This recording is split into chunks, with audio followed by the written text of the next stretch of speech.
Welcome to the Divorce Podcast, where we explore all aspects of ending relationships, separation, and parenting apart.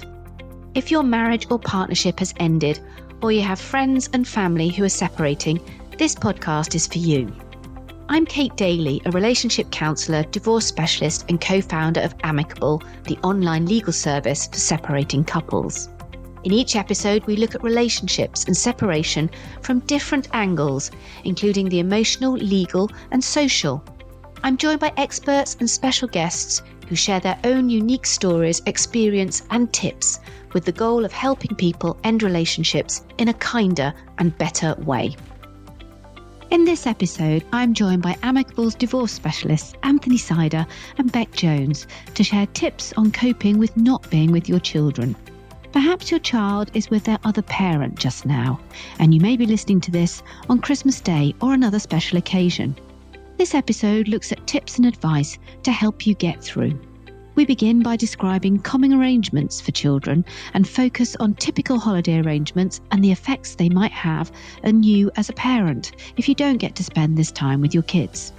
We explore how arrangements might affect children's feelings too, and what steps you can take to ensure that everyone has a great Christmas day without feeling guilty or worried.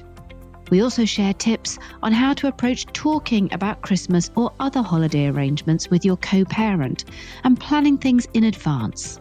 We finish off by sharing some tips for self-care if you're spending this Christmas without your children. If you loved this episode, then please subscribe and rate us on your preferred listening platform. Welcome to you both. Thanks, Kate. It's lovely to have you both, and really nice to have the whole Amicable team, it feels like, on the podcast today. And we're going to be talking about the difficult emotions when you're not with your child. And this episode is probably going to go out on Christmas Day. So we're particularly kind of thinking about people who maybe aren't spending Christmas with their kids. Maybe they're with the other parent or with grandparents. And we're going to really focus today on the sort of emotions and some tips and tricks for how you deal with not being with your kids all of the time. And I guess we know, don't we, from our experience, guys, that this is perhaps the biggest thing when you divorce or separate and you've got kids, that you have to get your head round this whole idea of not spending every single day with them. So it's hard. It's hard. You know, we've been there, and we know how difficult it is. But let's start then, if we can, by giving a little bit of context to all this. Anthony, how do people get to a scenario where they've even set up parenting arrangements? Can you sort of briefly give us a bit of a summary about how separated parents can make their arrangements together?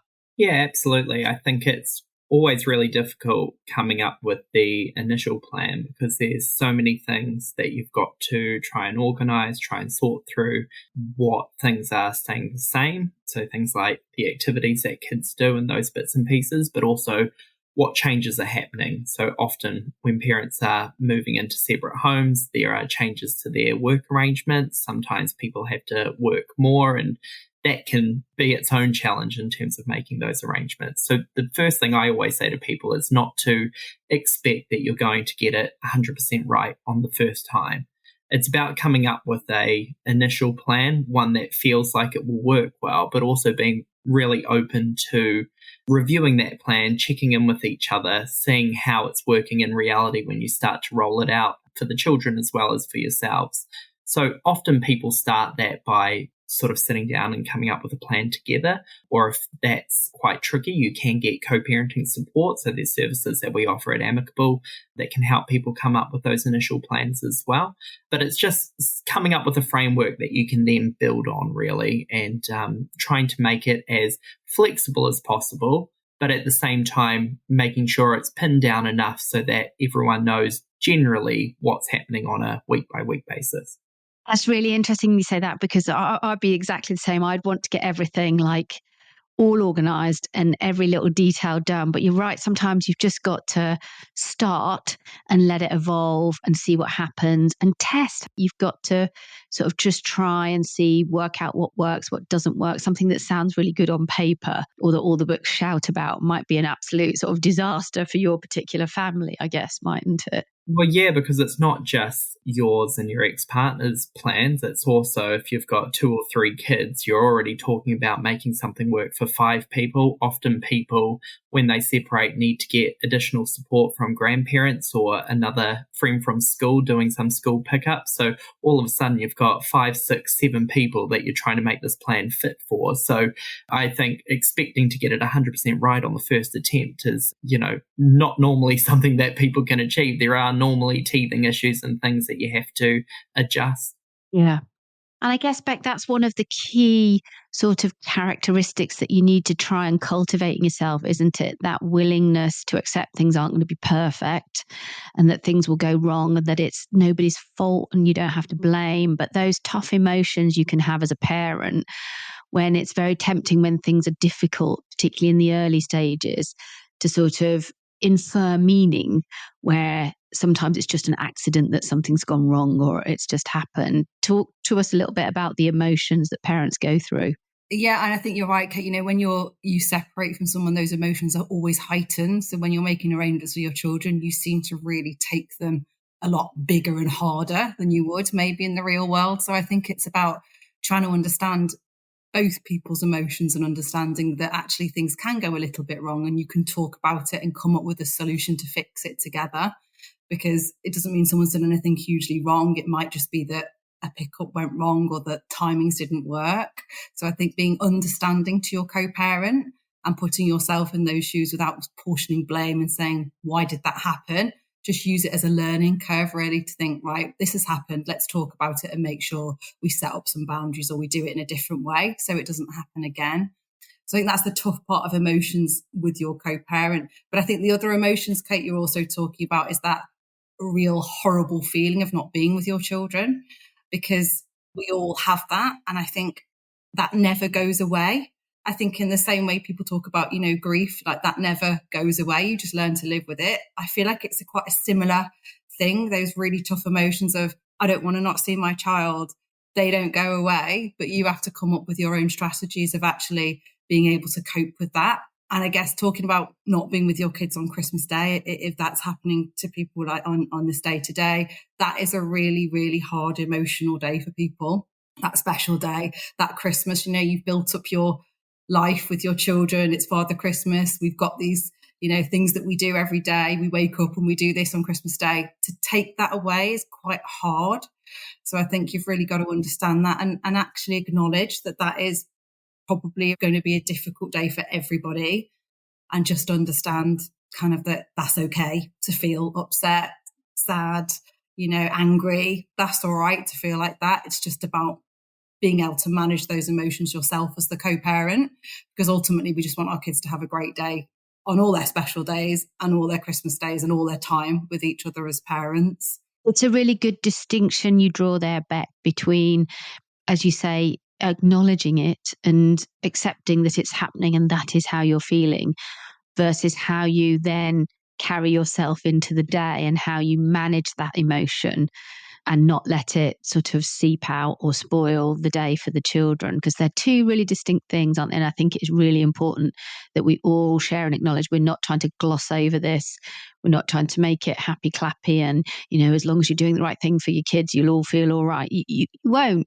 You might feel really, really quite awful on the days or the lead up, and Christmas might become something that you don't really look forward to as well. I think we have to accept that for some people that is how it feels when you're separated. But just acknowledging it and accepting that they are your valid feelings, and then knowing that you are, sufficiently in emotional control enough to be able to carry out that day and make it a good day for the kids involved. That's super important, isn't it? Just being able to distinguish between what you feel and how you behave. Massive. 100%. And I think that if you can do that, actually you'll go on to have maybe a great time on that Christmas Day, actually, because I feel that's what can happen. You acknowledge it, you deal with it, you make sure you behave in the right way for your children, but actually you will also have a great time and do something different. You might end up spending an adult Christmas and just having, a really fun time doing that. You might volunteer somewhere in a food kitchen or do something like that to give back. There's lots of different things that you can build in for yourself when you're not with your kids. And then I think respect each other's Christmas traditions when you are seeing your children on Christmas Day. So acknowledging it is the first step to actually making it better, I think, for you as a co-parent as well. We'll come on to the children emotions because obviously they're really key to all of this. But just before we do, I think on that point of as an adult, what do you do when you're not seeing your children? We do sometimes list off, don't we, things that people can think about. Giving back is a really good example. I always feel that if you're on your own at Christmas, you feel that sense of not wanting to impose on people and not wanting to invite yourself places or do things because it just feels a little bit awkward. It's like the weekends, really, isn't it? When you're a single parent sometimes and you're on your own because it's not your weekend or whatever. The weekends can feel a really isolating time because you haven't got normal routine, and it's the same on these special days or at Christmas, whatever the special day is. It's that same feeling of people seem to have their own plans, their own family things going on, and you feel like a spare part. What do you do? Do you just have to bite the bullet and just ask anyway? Or what are the tricks as adults that we can use to kind of make that day something good and special for us? Anthony? Yeah, I think it's not unusual for people to feel like that, absolutely. But I also think that most people have someone in their life that they know does spend Christmas alone, and you always invite them around. There's always a seat at the table. And so it's hard to think about it in reverse, but there will be people in your life that would be more than happy to have you there, that would be more than happy to make you part of their day as well. And like Bec was saying, there are new traditions, different things that you can do as well. I know that once my mum got used to, the Christmas changes that we had growing up, the Christmas evenings that she didn't have me at home was always a good excuse to have a couple extra eggnogs because she didn't have to sober drive for anyone. And so it's trying to think about, yes, it's not ideal. It wouldn't be the number one choice that you would have, but you can make the most of it in your own way as well and catch up with people that maybe you wouldn't have the opportunity to do in other years. I also think as well, to add to that, Anthony, you could always, quite often it's a chance to meet new people and new friends. And there are lots of people that are newly separated or that maybe separated a couple of years ago. And sometimes just being a bit brave and thinking, I might just reach out to that person because they might feel equally, I don't know what to do. And you can make some really good new connections with somebody that's going through something similar to you, which I think is also a good thing. As well as your old friends, you've got a whole wealth of different people you can possibly connect with. I like that idea of finding new people in the same situation. There's lots of different apps and kind of websites now, aren't there, where you can be very specific about what the sort of things you want to do and the interests that you have. So it's really interesting, the idea of creating a new sort of friendship group around the holidays when you don't have your kids. And like you say, if they're in the same boat and understand, how you're feeling about not having your kids, then they're not going to put their foot in it perhaps in the same way that other people might or what have you, and make it worse. We talked a little bit about emotions in adults. Let's talk a little bit about children experiencing tricky emotions. Anthony, what can Christmas bring up for kids, or special days where it's out of routine and they might be doing, different things that are a bit more organized and they have to be a bit more scheduled potentially? Yeah, absolutely. And I think just like everyone else, change is difficult, and change is difficult for children too. So if there's a routine that they're used to, adjusting to that can sometimes have its own difficulties. But again, it's trying to encourage them and make them understand that sometimes these new changes can be good things. For a lot of children who have separated parents like myself, the whole fact that we get 2 Christmas days sometimes is great.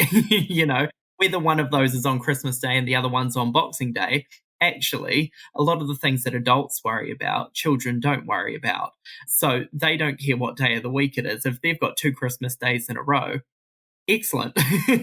Sometimes there are things, though, that do have their challenges. Like I can always remember when I was growing up, my dad remarried, and I've got sort of step siblings and half siblings. So I didn't worry so much about him when I wasn't there because I knew that he had family around. But I did worry about my mum, who didn't. So actually helping to reassure children that, this is what I'm going to be doing when you're not here. I'm going to have a great time. I'm going to be, doing X, Y, and Z, helps to put children at ease that they don't have to be worrying about the parent that they're not with as well. So I think it's just about talking to them about it, explaining, what those changes are going to be, but wherever possible, putting a positive spin on that too.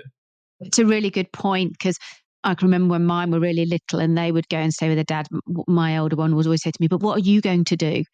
And I used to say, because I had the children most of the time and he lived a long way away. So I was just like, I hardly get any time off, darlings. I'm going to be absolutely fine. I'd list out all the things. I used to think, God, am I hamming this up a bit too much here?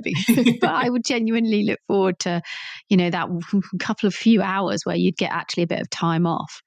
And it would be just such a relief. But I always used to make a point of saying to mine, I've got lots of lovely things to do, and I don't get to see my friends very much because of all the work and all the stuff that we do together. So I always used to really kind of try and impress upon them that it was important for me to have some fun and some downtime too. So that's nice to hear. Glad I was doing something right.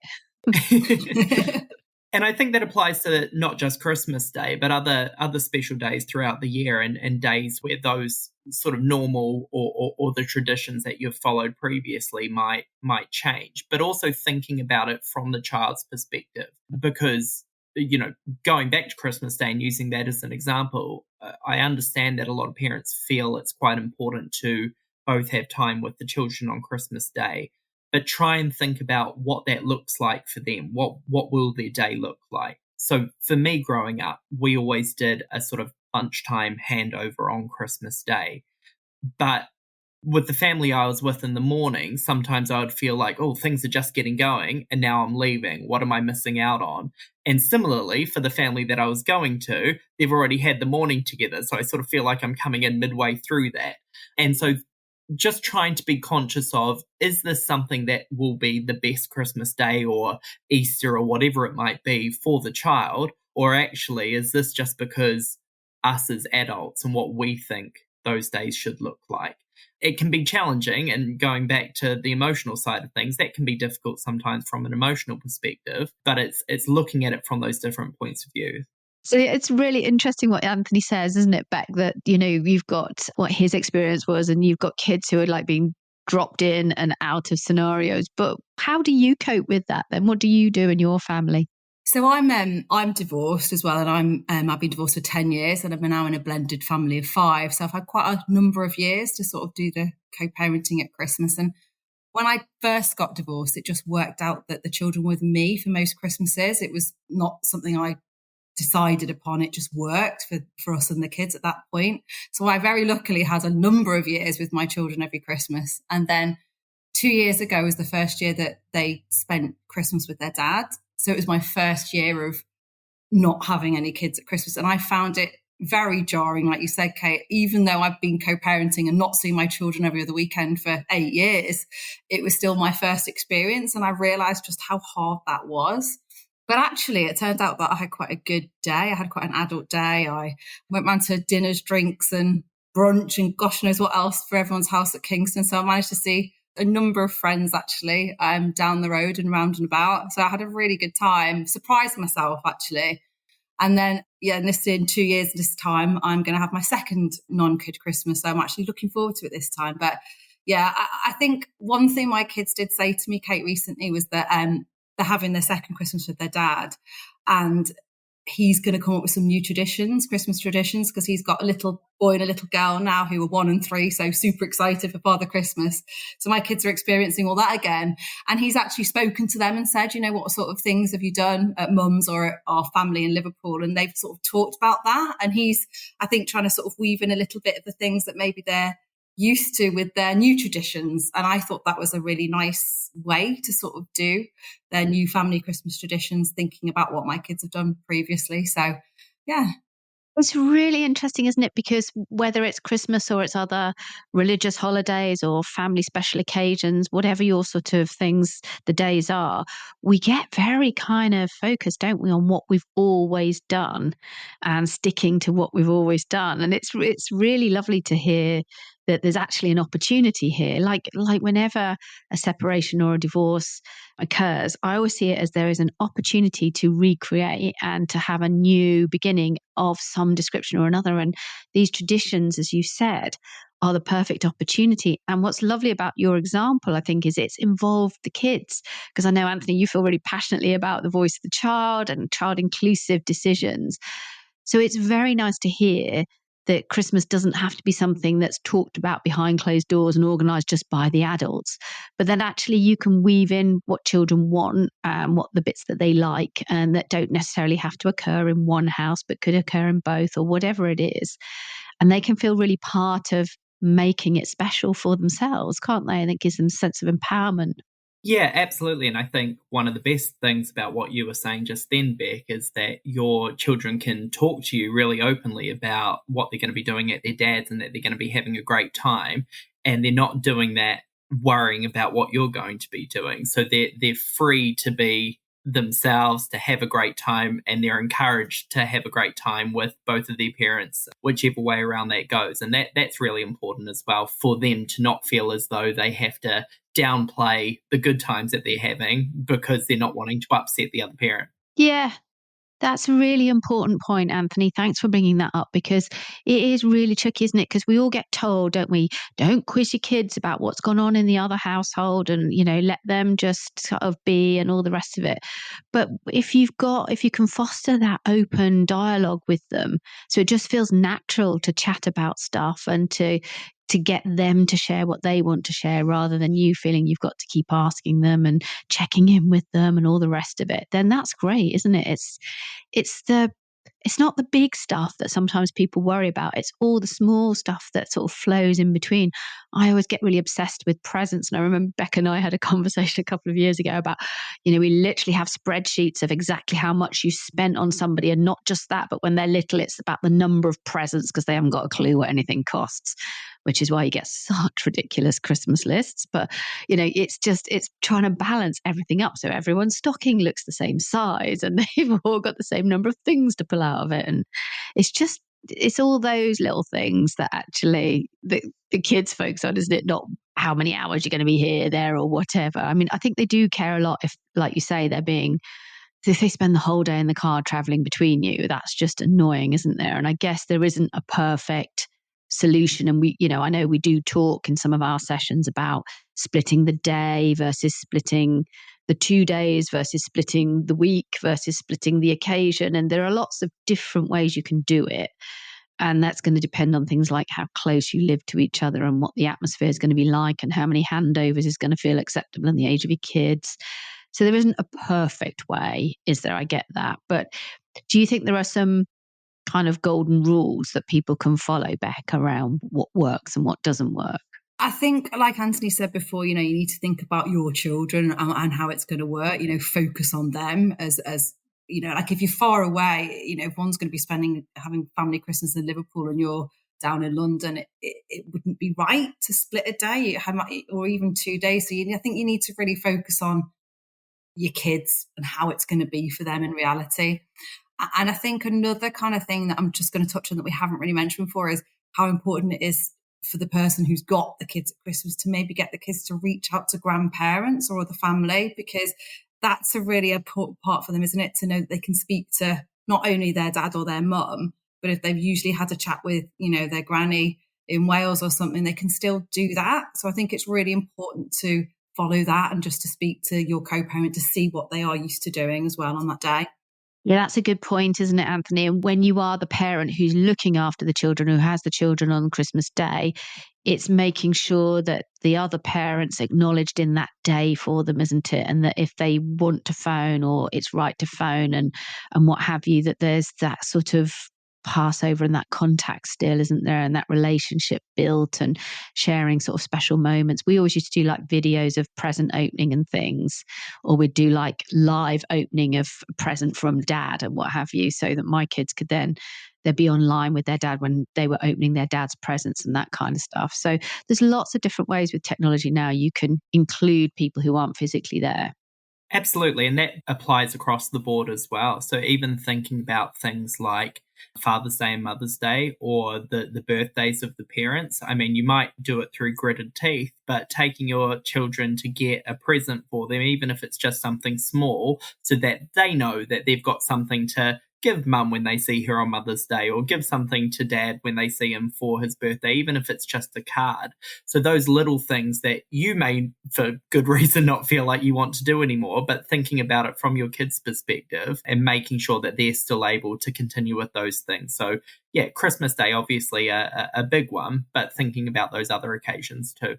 Well, supporting the other parent's relationship with your child is one of the biggest things you can do, isn't it, in terms of co-parenting? And it's one of the most damaging things when it isn't there. But actually acknowledging that they have another parent that they care about very much, and like you say, doing the cards, whether it's birthday or Mother's Day or whichever other festivals people celebrate, that's the important thing, isn't it? Showing your children that you acknowledge and appreciate they have two parents, and that the other parent is very important to their lives. That's part of showing love for your child.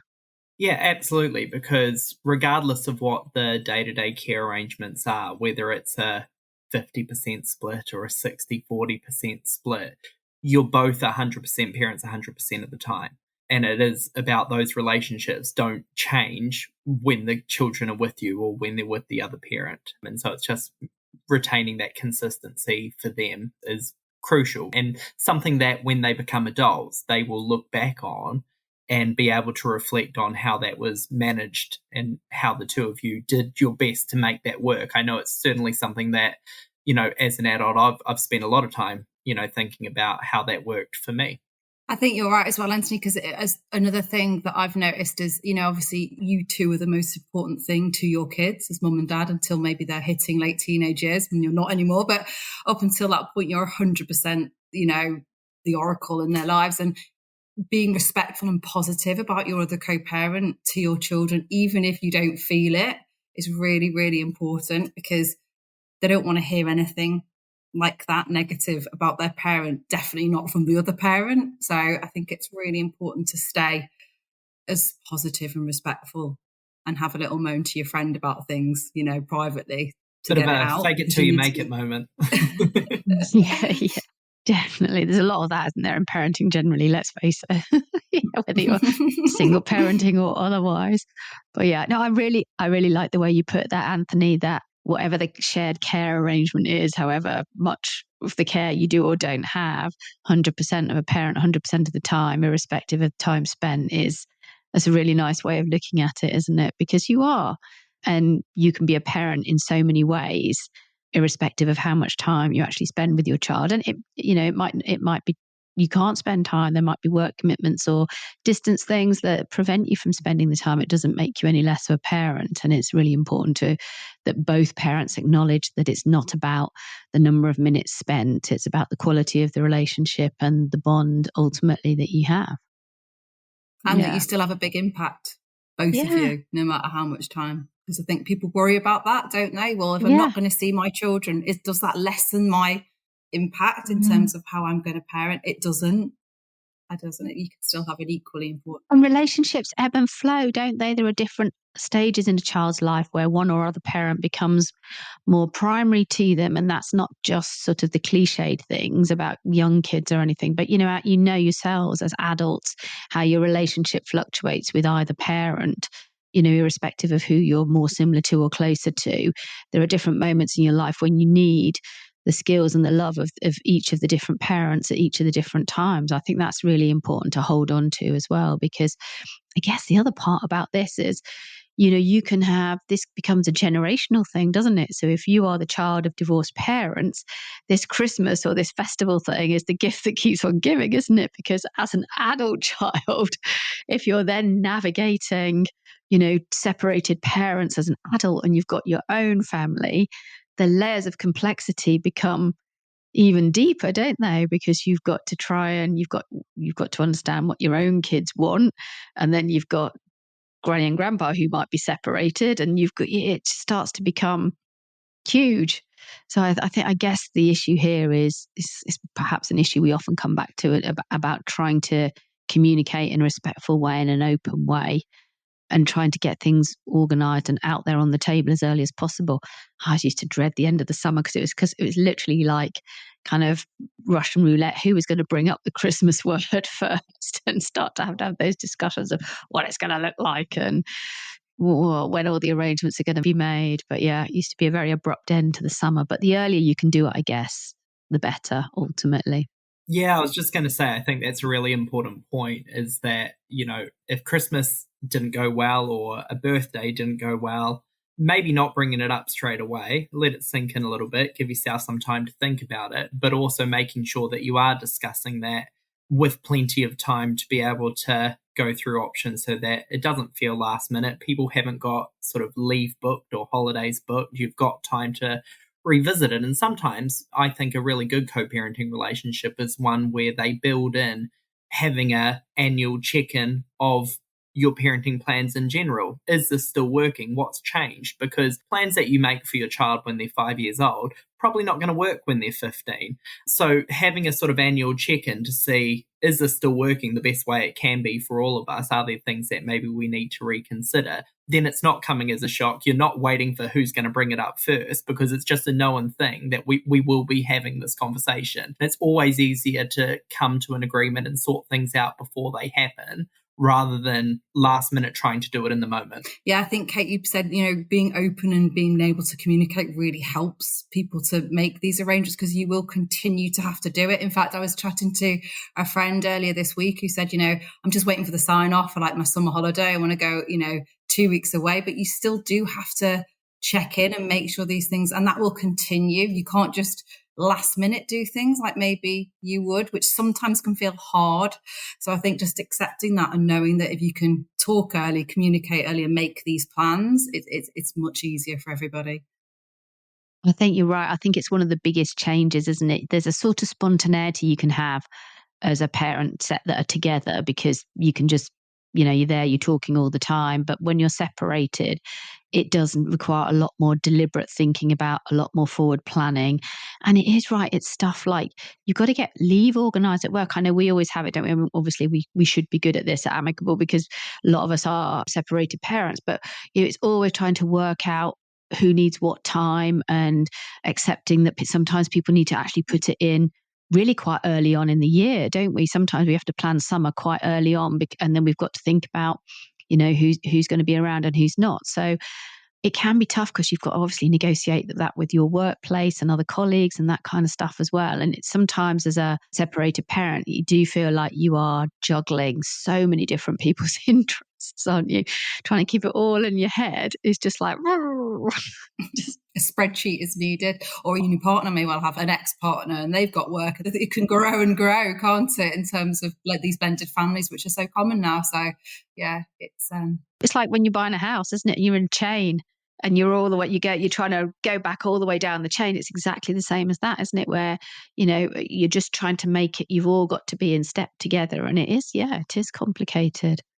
But, I think, like you say, being a blended family is standard now, isn't it? It's just so common that people are sort of getting better and more used to just understanding that arrangements aren't just a question of, whoever's your dominant person in your particular household hosting Christmas or whichever festival it is and getting on with it. There are a lot more people that need to be involved in decisions and discussions. Now, I just want to go back just briefly to this idea of what, if you're listening to this, you're on your own. It might be a child's birthday. It might be Christmas when this comes out. It might be another festival. It might be summer holidays. What can you do for yourself? What are the self-care tips to make the most of that time when you're not parenting your children?